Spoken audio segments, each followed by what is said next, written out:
The Nightmare Within. It was a warm summer evening, yet she lay cold and awake in her bed.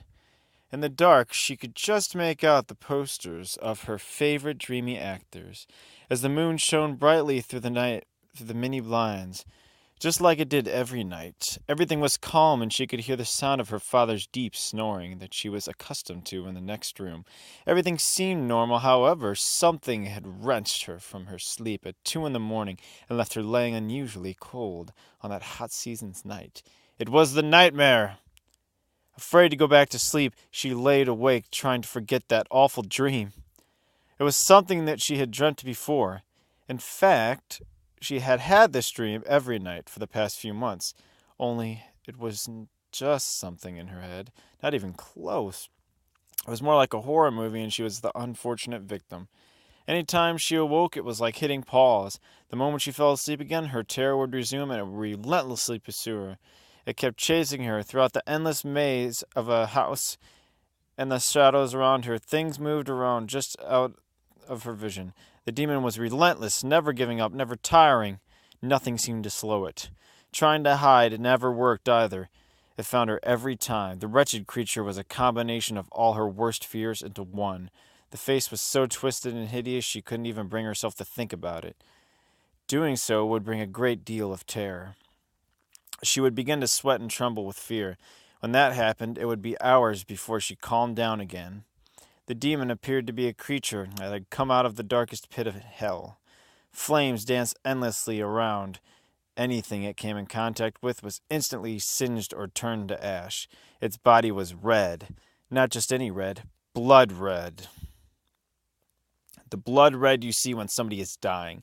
It was horrifying. The face appeared to be a cross between an ogre and Satan himself. It even emitted a foul odor. It was the smell of death and decay. Eventually, she drifted off back to sleep, the demon still lurking behind her. Thoughts. Sure enough, the moment her eyes closed, she was back in the maze. This time, she would attempt to hide. She hoped it would pass her by, and maybe she would finally manage to escape from its clutches, but she knew, in the back of her mind, that it is impossible to hide from evil. Evil is an undying, dark entity. Even though she could not see the demon from her hiding spot, she could sense its presence by the aura of pure evil that gave off.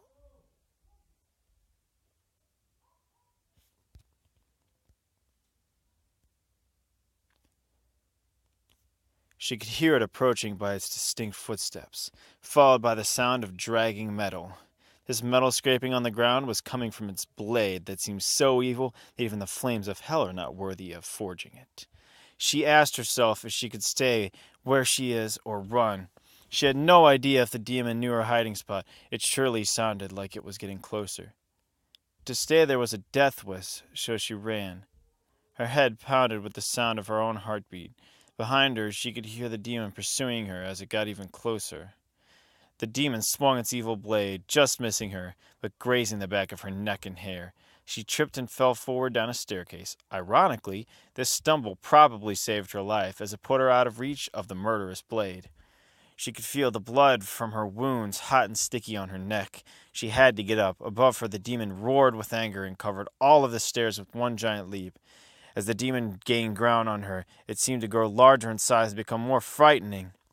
Suddenly, she turned the corner and found nowhere else to run.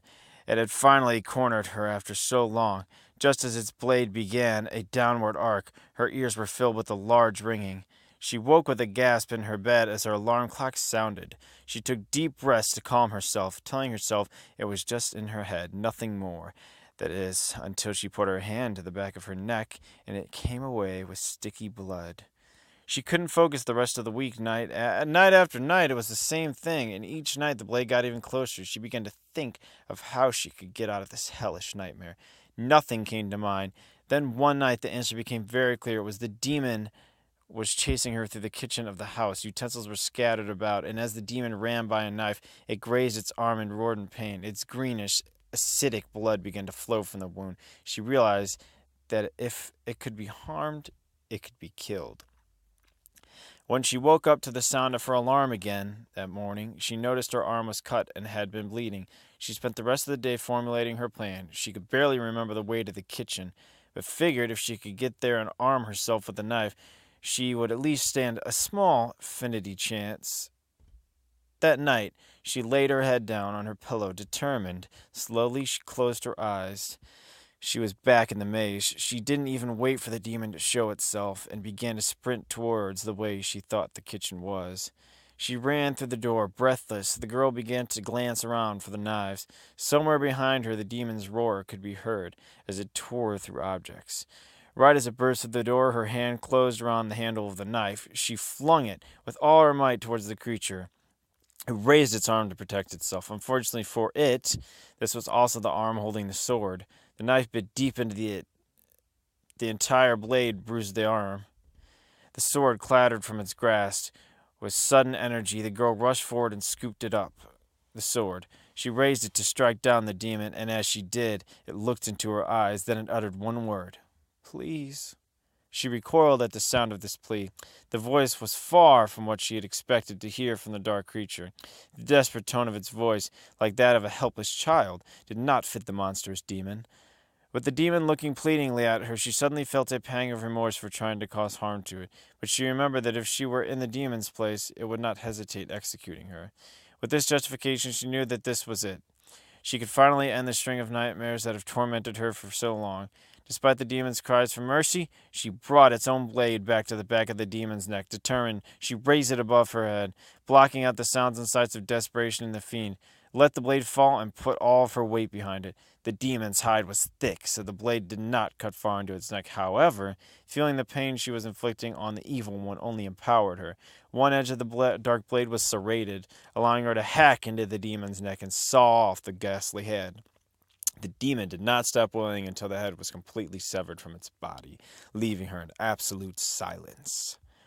The eerie silence woke her abruptly from sleep, the nightmares finally, once and for all, behind her. She went into the bathroom to look in the mirror. The smile was still on her face. There, staring back at her, was the demon, and it was smiling. Well, that is it for the narration. This narration, well, you obviously know who's narrating, me, but this Creepypasta wiki is brought to you by Stone Pony. So, if you want to check this out, this is called The Nightmare Within. I hope you enjoyed this. I have plenty of other Creepypasta wikis on the way. So, until then, I will see you next time.